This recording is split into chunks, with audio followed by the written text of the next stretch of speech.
Greetings, everyone, and welcome to another episode of Courageous Conversations about our schools. This is your host, Ken Futernick, and if you've listened to some of the episodes on this podcast, how to turn toxic conflict into healthy conflict or how to avoid conflict altogether, you've undoubtedly heard people speak about the virtues of curiosity. We've got to be more curious and less judgmental, so many people have said. Conflict experts like Amanda Ripley and Monica Guzman, Peter Coleman all talk about it. But what is curiosity, and how can we be curious and not judgmental when we're interacting with people whose views are really different from our own, or whose views we find abhorrent? What prevents us from being curious? How do and can schools promote curiosity? And do they sometimes produce students who are incurious?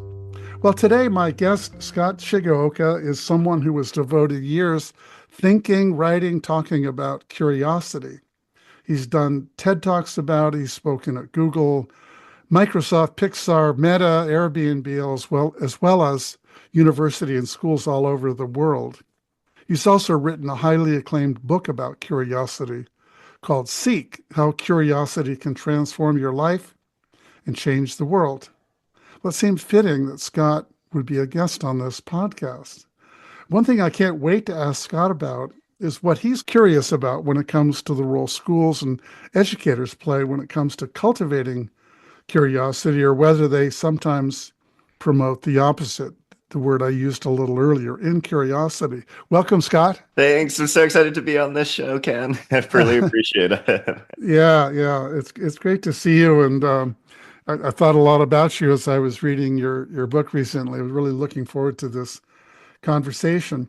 So I'm curious, what prompted you to devote so much of your life to this concept, this superpower, as you call it? Yeah, well, curiosity has been so important for me in my personal life. I grew up in Hawaii, and my parents really instilled that into me. They were always, encouraging me to ask questions, encouraging me to have new experiences. They modeled curiosity.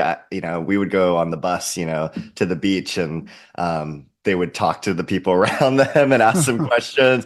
We would always hold up the supermarket line. We'd be one of those families because they're like chatting it up with, the folks and as they're, getting checked out. And I really loved like seeing that and feeling that from, my parents, from my family, where the power of, being a good neighbor and being open and, asking people questions and really genuinely being interested in how people are truly doing, and so I think from a young age, curiosity was really instilled in me. And just throughout my younger sort of adult and professional years, I've been doing some research on curiosity at UC Berkeley's Greater Good Science Center, which is a center that's focused on how do we live a purposeful life. And I've just been seeing how important it is for us to find fulfillment and for us to have happiness, not just in ourselves, but in our relationships as well. And so just given what's going on today in the world, and what's going on in people's lives, I just think there's, for me, nothing more worthwhile to promote in the world than curiosity. I just two things came up in my mind as you were talking. One is you have a chapter in your book Seek that talks about how curiosity is contagious, and so talking about your parents growing up in a household and with parents who were curious themselves and encouraged you to be that way, made a difference in your life. That's the first thing that came to your mind. I'm guessing that if you grow up in an environment, in a classroom or in schools, and your parents and relatives are not curious, you could learn to be incurious without someone pointing out that there's another way to be. Yeah, absolutely. Curiosity. So let's define it first as the desire to know and understand. And sometimes, we are, we are not sometimes, we are all naturally curious. We are born with it. It's something that we have thanks to our ancestors, who needed that curiosity to survive. They looked for food and for water. And it's a building block for communication for those of us who are verbal. So, you see, folks getting curious about their vocal anatomy, when they're younger and, they're babbling. They're like, wow, ah, ooh, that's them getting curious about, what is possible with our communication. And when we see a reaction, from the adults or the other humans in our lives, that encourages us to continue learning. And that's something that's really, important for our survivability. But I think curiosity is also something that's not just intellectual. I think that's what we typically focus curiosity on. It's like, oh, how do I learn something new? How do I, read a new book or listen to a podcast, which I think are all great and ways to learn.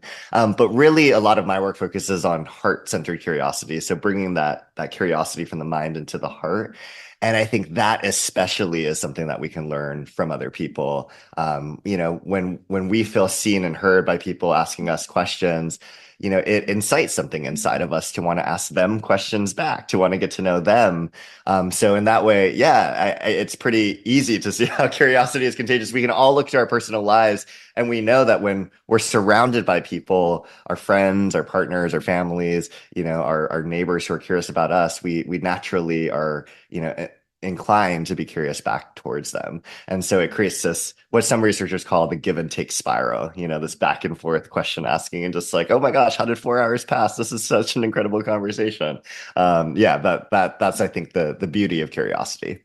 In your book, I was reading it and thinking, this is all about how I can increase the pleasure in my life. I can learn more. I can be more productive. I can be a more interesting person.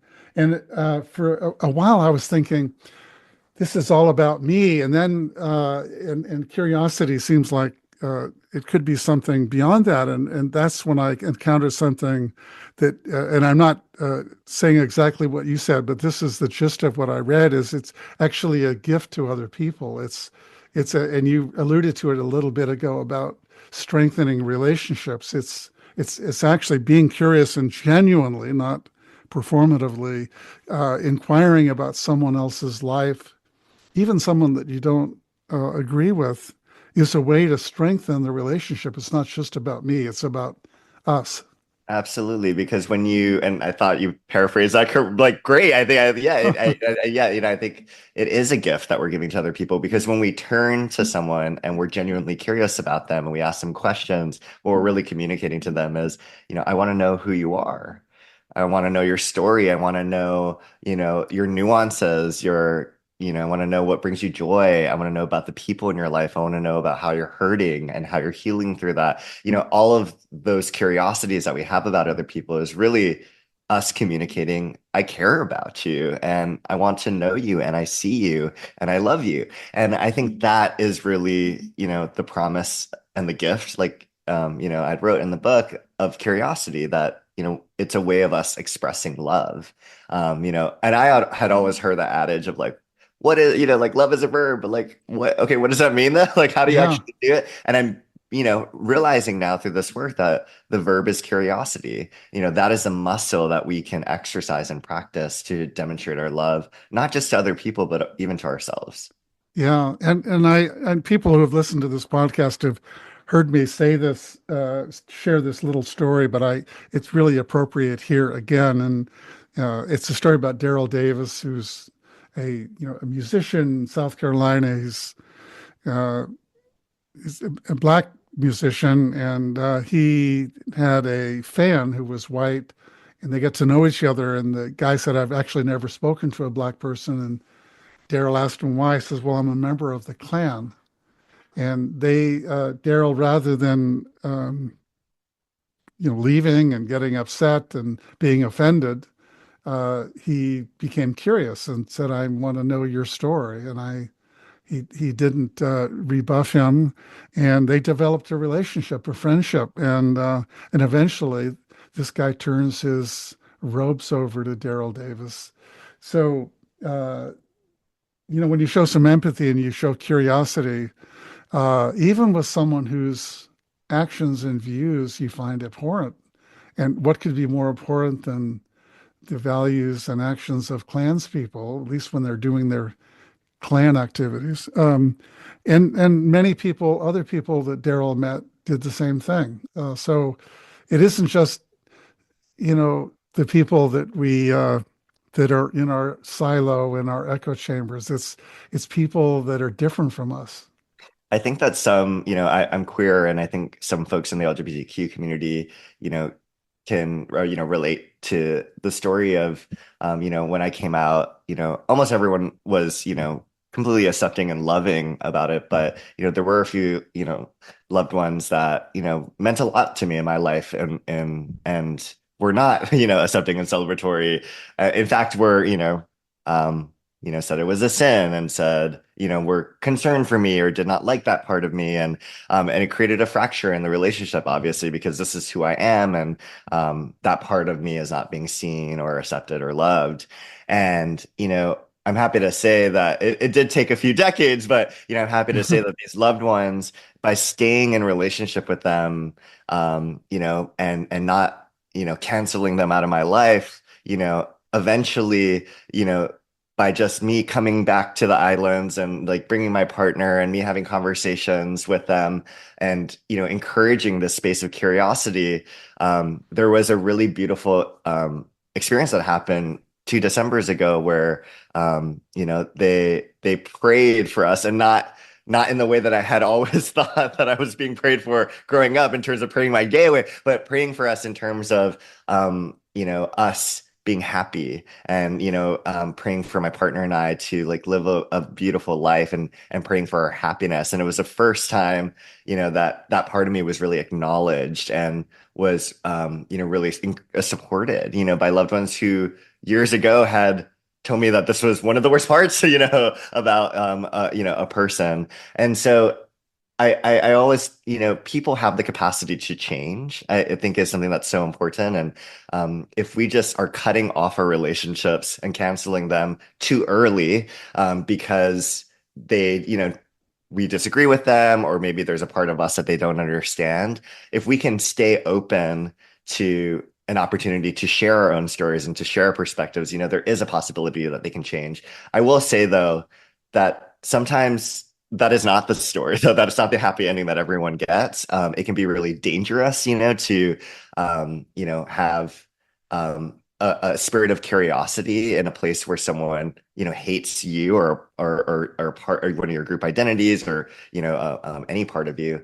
And so I think having boundaries is really, really important. And so curiosity is still important in that case too, because we have to understand, what are our boundaries, and when do I actually feel safe or unsafe, and when is that imagined and when is that real? And I think that's all a part of curiosity as well. So sorry, there's a long story, but like what you shared about Daryl's story just really, just brought something more personal up for me that I think was, important for me to share too.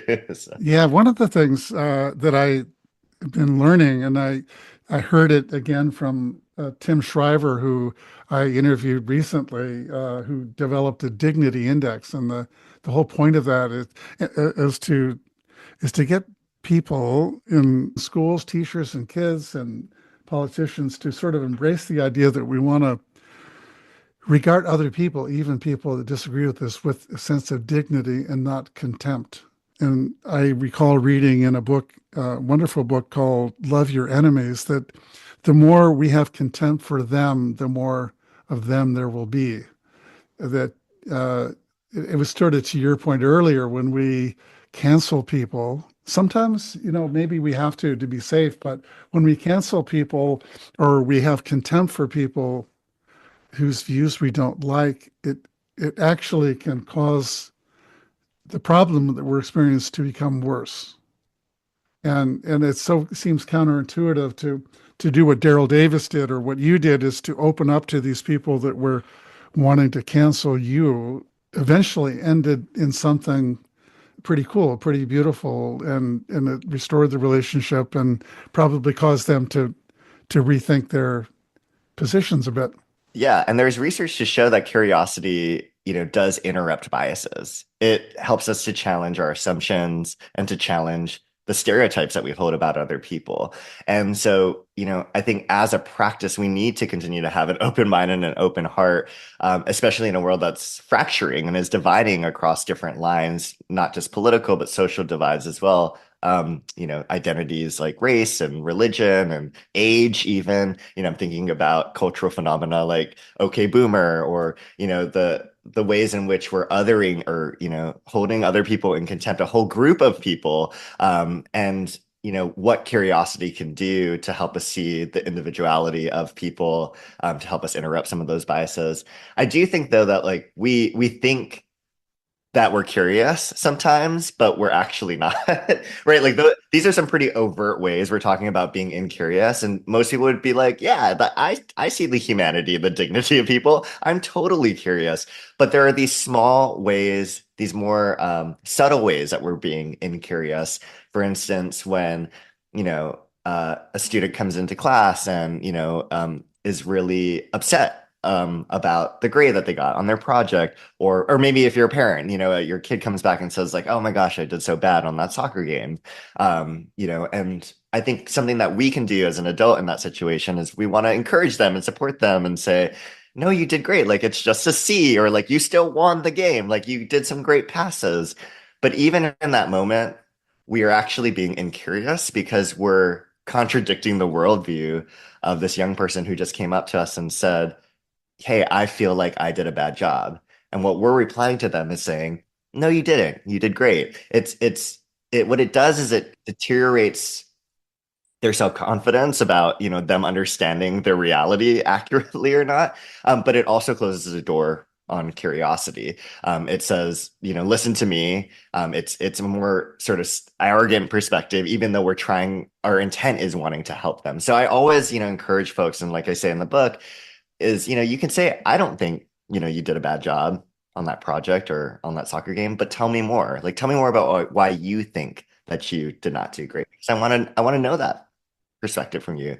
And then it gives that child an opportunity to author their own narrative about their experience and how they think they did. And it gives you more insight. And maybe you do uncover, "Oh my gosh, like this, they do have like a self-critical voice. Like I knew it, that was my assumption and I knew that's accurate." Well, at least now they are telling that story for themselves. And at least now you are connecting about it versus just assuming that in the undercurrent and trying to proactively fix or solve their problem, for them. So I think there are ways we are incurious, just even in day-to-day conversations and day-to-day life, that might not look so overt as, holding, prejudiced views. But even those, we have many biases that, we hold, in ourselves that we also might not be aware of too. So I think they're both important to explore. That really fascinating concept you just shared is that, many of us, I consider myself to be a curious person, but I think what you're suggesting is that all of us can sort of think about the the spaces that we inhabit and the people we interact with, the things we do, and really ask ourselves, am I truly curious in all of those places? And if not, what's going on? Which brings me to this question that I would love you to talk about a little bit is what is it that makes us incurious? I think we alluded to one thing before. It can be kind of contagious if you grow up in a household and your parents, people around you are incurious. And when you show curiosity, they don't really support us. Like, just do your work, just follow the directions, just do as you're told. I'm thinking about something that is stuck in my mind for years because through my own schooling and graduate school, I studied the work of John Dewey, who's a great educator, and back in the 1920s wrote a book called Democracy in Education, and in that book and again, this is like 100 years ago. He said, "No one has ever explained why children are so full of questions outside of the school so that they pester grown-up persons if they get any encouragement, and the conspicuous absence of display of curiosity about the subject matter of school lessons." And he goes on to say is that we need to, no matter what a teacher does in terms of encouraging curiosity, there needs to be more stuff, more opportunities to do things. But talk a little bit, Scott, about what kinds of things in school might make students, cause students to become incurious, like John Dewey was noticing, and maybe even your own experiences in school where you had teachers that sort of shut down your, as you say, your sort of natural proclivity to want to be curious. Yeah. Yeah. It's, obviously the modeling is really important. So whether folks around us are curious or not will really, impact whether we show up as young people as curious. But it's also, fear, a culture of fear can definitely stifle curiosity. If you are afraid of giving the wrong answer and you might be reprimanded for that, or if you're afraid of the rejection that that might cause, or how you might look for being curious and not staying in line. I think even the fear of a new experience or a new encounter and that can all prevent someone from being curious. But paradoxically, the way to feel more liberated from your fear, to feel more courageous, and what the research tells us about how to live a more fulfilling life and how to learn at a better rate and grow at a better rate, and not have a fixed mindset and have a growth mindset, it all depends on a lot of it depends on our curiosity, our ability to ask questions, our ability to make mistakes and experiment and try new things and have new experiences and new encounters. And so but there is a fear that sometimes holds us back, that we have to have courage to be curious. And I think I always share in schools, it's not enough to just share a culture of curiosity. We also have to share a culture of courage, because students need to feel that it's okay to try. And I think the other piece is trauma. I mean, there's a lot of trauma that's happening in this world that young people face.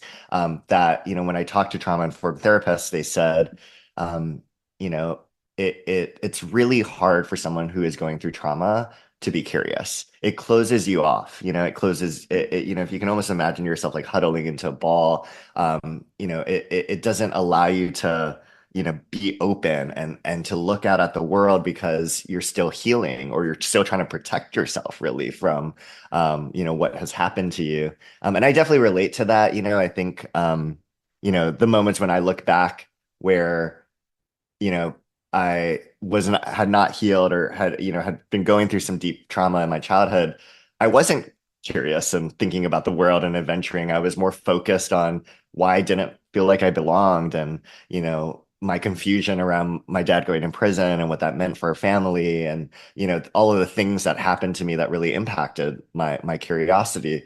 And again, paradoxically, curiosity is actually the tool for healing, that we Mm. need. Kevin Becker, one of the therapists, he said, curiosity is a barometer for healing in my clients. So when I see them start to become curious again, that's when I know that the clinical work is working, that, they are beginning to heal. And I see that for my own life. I had auditory hallucinations that were really disturbing and confronting back in 2017. And I still have them occasionally, but not nearly as daily and frequent as they once were. And, although now I see them as like a teacher and as something that's a part of me, I at first was very alarmed and distressed by them. And my therapist at the time told me, to get curious about my voices, which I thought, like, why would I do that? These are the things I Mm. fear the most. Like, why would I turn towards the thing that I fear the most? Yeah, I My want to shut those things off. I Yeah, don't I want want to to shut listen to those them. things off. Exactly. And so hearing those voices actually allowed me to realize, wow, they came from someplace. They originated from someplace. In my case, they came from my younger years, what I had heard from others, or what I told myself growing up, especially when I was grappling with my sexuality, or grappling with, the trauma that I was going through as a young person. And that liberated me from those voices and actually taught me a lot about myself, and gave me so much healing that I never could have accessed without being curious. And so I think these are two examples, fear and trauma. And there's other things like our time and our lack of proximity from each other, that make us less curious, or do not create the conditions for us to be curious. But again, paradoxically, like, that is what will heal any of these experiences that we're going through, whether it's the fear that we're feeling, or the trauma that we've experienced. So yeah, I think that's like kind of a beautiful part of curiosity as well. So a lesson for educators is to be thinking about trauma and how it happens in school. And I think that's a word that is a little bit ambiguous. We think of, deep pain, but it can happen. The word microaggressions are used. And I think about kids who are curious in class and they throw out an idea or they share an unpopular political view and they get laughed at or teased. And the teacher doesn't see that as an opportunity to help students realize that can have trauma, which is in some cases what the intent of the laughing is you want to put those kids down, or the cyberbullying that goes on, and all this evidence now about the effect of particularly on young women who become victimized by the trauma and the teasing and the canceling and all the stuff that goes on that can shut down curiosity. So I think trying to lessen trauma or to deal with trauma, to be curious about why is it that we sometimes find ourselves hurting other people? What do we do when it happens? Another thing you raise in your book is distance. That was another sort of what you call a speed bump, something that leads to incuriosity. And I think what that made me think about was the distance that people in schools and segregated schools, and they're often our schools are segregated by class and race, even if the schools seem on the outside to be integrated. The way people separate and in their silos, there's a lot of distance between people. And if there's a lot of distance, you become less curious. You just make up your stories among your group about those people. And there's an episode I did with a guy named Jason Morgan. He's a teacher in Compton, and he started something called an empathy network, where he got kids from different schools in the LA area to come together to take hikes in the morning, and their parents sometimes, but from very different backgrounds, just to get to know each other, to reduce the distance. And and without, just very informal, they'd go on hikes and people got curious about each other. They spent time in each other's, they continue to do this time in each other's schools and communities and homes. And reducing that distance provided an opportunity to be curious. Yeah, I think that's great. And those kinds of any opportunities that get students to, talk to one another and learn about each other's stories, because even in a single classroom, there is such a breadth of different experiences that all those students are going through. So how do you, create moments where they're in conversation, maybe with other students that they're not likely in conversation with, asking questions? How do we, teach compassionate listening skills to students so that they can really hear the stories that people are saying, and see the students that they're going through school with. I think with the trauma piece, it's how do we invest in mental health and make sure that we have the proper infrastructure to support students when they're going through experiences within the school or outside of the school, so that they can be cared for, so that they can be in this place of learning and connection and all the things that we want to give to students.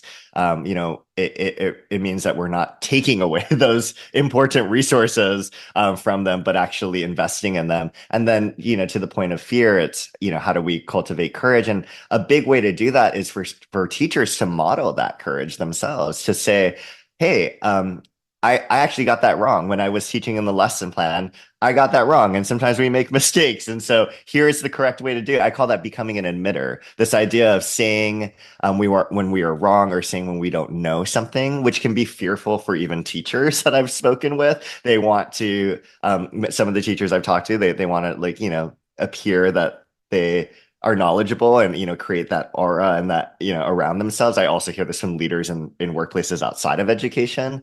But what the research actually shows us is the more curiosity you have, the more intellectual humility we have, the more we're respected, the more that folks see us as competent, the better collaborators we are, and the more liked we are, in our workplaces. And so that all increases the engagement that people have with us. And if we want to be better teachers, actually, we want to, be more curious. And I've definitely seen that I teach at the university level, but I've definitely seen that in my own work. That I remember being a younger, faculty member and wanting to try to show all the things that I knew, and all the all the research I knew, and recognizing, wow, my students were getting as weren't getting as much from my classes compared to when I was curious with them. And I was like, oh my gosh, I actually didn't know that. Like, let's explore that together. Like what can we, here are the boundaries of my knowledge. Like, what are the boundaries of yours? And it just creates a much more genuine learning environment for everyone involved. Yeah, it's a funny paradox that teachers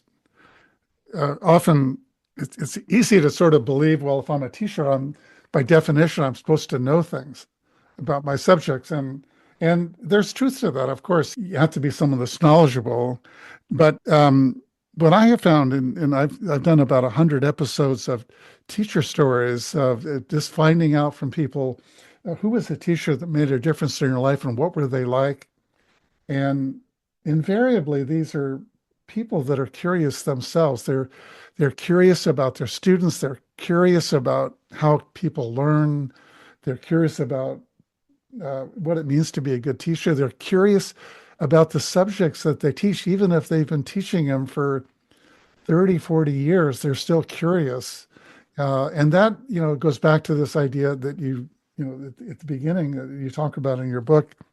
It's contagious. It's the intellectual humility, which seems almost contradiction, is actually a feature of good teaching.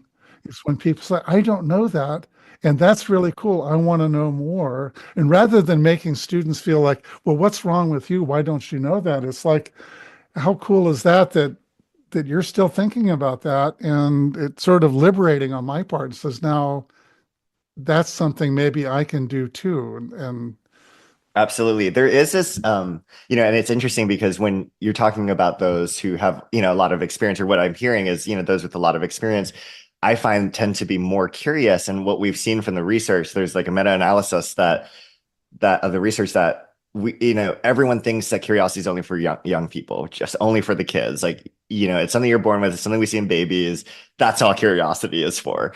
But actually, that's so untrue. And just because people have written about it on like blogs doesn't make it true. Like what the research actually shows is that curiosity grows over time, that we become more competent in it and we express it more as we grow older. So the most curious people in society aren't babies, although we are seeing them, like be really curious, or even children who are asking us 100 questions in a row. The most curious people in society are the seniors in the world, the elders. We grow with more and more curiosity as we age. And so I found actually that, I have my council of curious elders, and I found that some of the most curious people in my life are older adults, are folks that have a lot of experience behind them. And I think that has been so fascinating and important for me to share because, yes, our curiosity expression changes. We're not asking 100 questions in a row relentlessly like we once did maybe as a child, but that does not mean that we aren't curious about the world, about consciousness, about, ourselves and our emotions and our history and all the things that we are curious about as we grow older. And so, I have this section in my book of like folks in their, 70s and 80s, who continue to express curiosity by sailing around the world or by getting their bachelor degree for the first time. But also, I think it's so important for us to nurture that side of society too. And that's a lot of why I not only do, curiosity culture work in schools, but I also do it in senior living communities. And I think we need to, have this happening all over society. And then I think what happens is it's been so beautiful to see what I call senior seekers get curious and say, I want to go beyond the walls of my independent living community and actually meet people in my community, meet other young people and understand like why are they voting the way they're voting, or understand why they're doing what they're doing and what it feels like to be a young person today in society. And then they in turn get to learn about my experience as someone who has seen a lot in life. And so I'm like, wow, the intergenerational possibilities of us being curious towards one another gets me really, really excited. So I just wanted to share that it is a myth that we're only curious when we are young. So I want everyone to know that. It's so important to know that curiosity is something that's always with us. and yet, I'm sure you've had this experience. So you'll run into someone that you don't know, and you get really curious because of something that they do or have done, or just something going on in the world, and you'll enter into a conversation and find occasionally you run into a contemporary or an older person who's not curious, who's Mm. just stopped, who has stopped being curious. And what I get curious about is when did that happen? And Yeah. What's the point? did school, was there trauma? Was there distance? Was there some of these speed bumps along the way? But people just look at me like, why would you ask that? Yeah. I don't want to go there. And it sometimes feels like a challenge to me. Like I want to see if I can, and over time, sometimes it can happen, but, but things do happen in life that cause people to become Yeah. incurious. And a lot of people just don't have the tools. They don't know the practices to become curious. And that's why I wrote the book. And that's why most of it is just practical exercises from the research that you can do to, beef up this curiosity muscle. So I think as long as people have the tools, it becomes a lot more accessible. Near the end of the book, you talk about what can we do to promote this idea of curiosity. And one thing you say is we should articulate curiosity as an important value and bring it into the spaces you are already in. And I think as educators listening to this, have we brought curiosity into our space and made it articulated as a value that we celebrate and promote. If you look at mission statements from many schools, many of them talk about high expectations, academic excellence. I found one recently. I just went to see if I could find a mission statement that was different than that, and I found one from a school that said, "Our school community cultivates bravery, curiosity, empathy, and joy."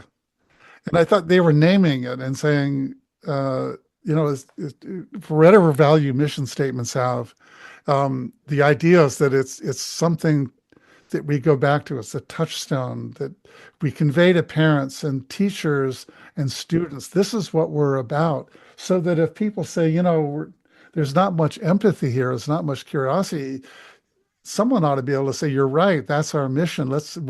How did we lose our way here?"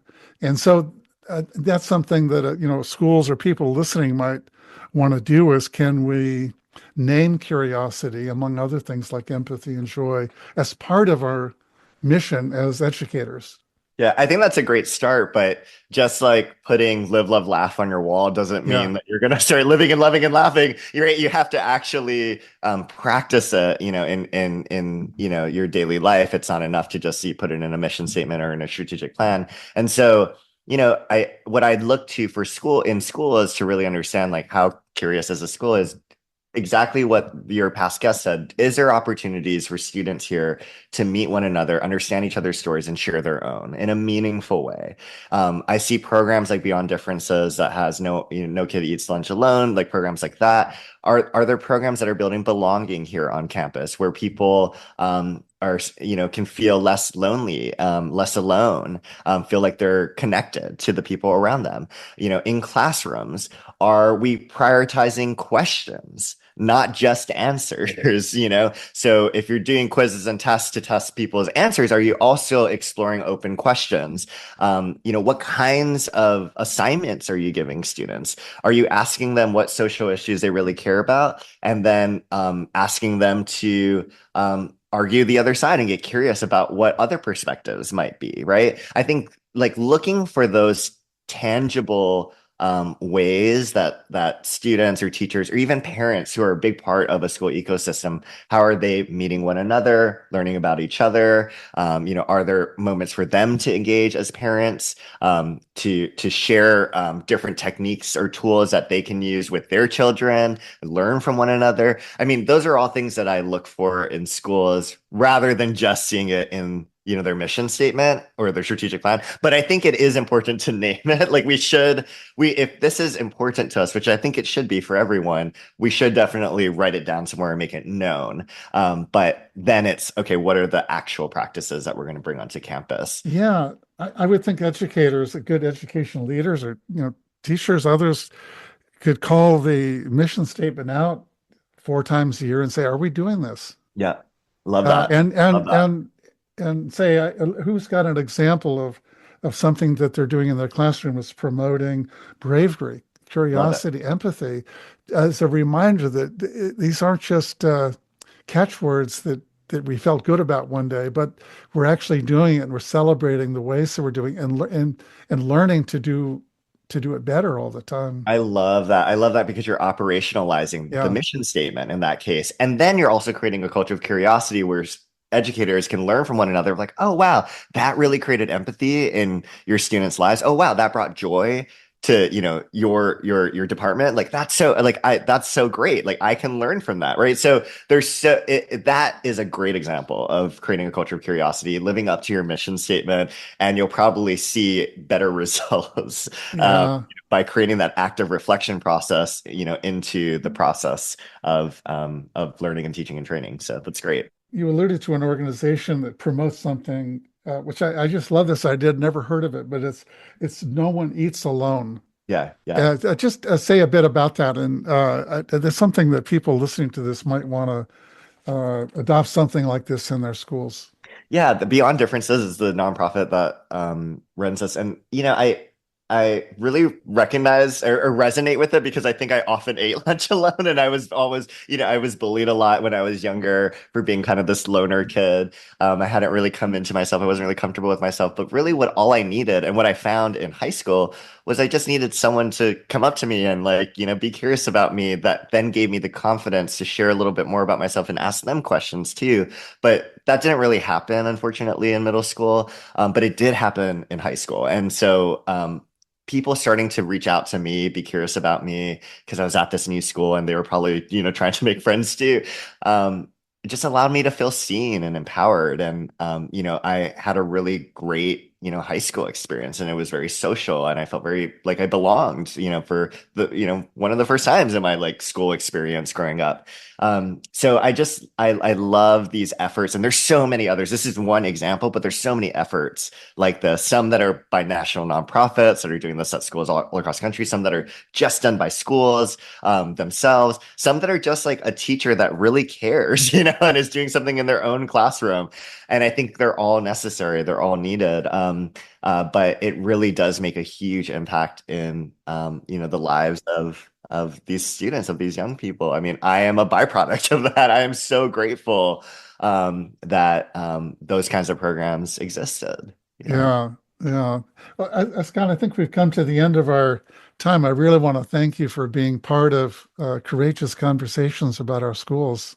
Yeah, no, I'm so excited about this, and I hope if you have any questions, for listeners, and you want to figure out how to bring more curiosity, into your school. Yeah, obviously read, seek, but please reach out. I love working in schools and love supporting teachers, and I'll always respond to an email. I'm like one of those authors. My therapist is like, you need to have more boundaries, but I'm like. But I'm one of those authors that's like, no, I like want to like talk to everyone and try to understand like what's going out there in the world. That's like, I guess my curious self. But please reach out to me. Maybe we can put like the contact info on how to do that in the show notes. But yeah, thanks so much for this conversation, and I'm so excited that we're hopefully encouring more curiosity. Yeah, I know we are, and what better place to do it than our schools? And I will include in our episode notes a link to your website and to the book and so forth.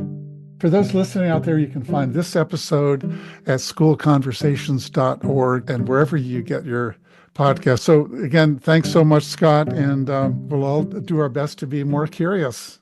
Thanks, Ken. Appreciate you all. Thanks for listening. So long, everyone.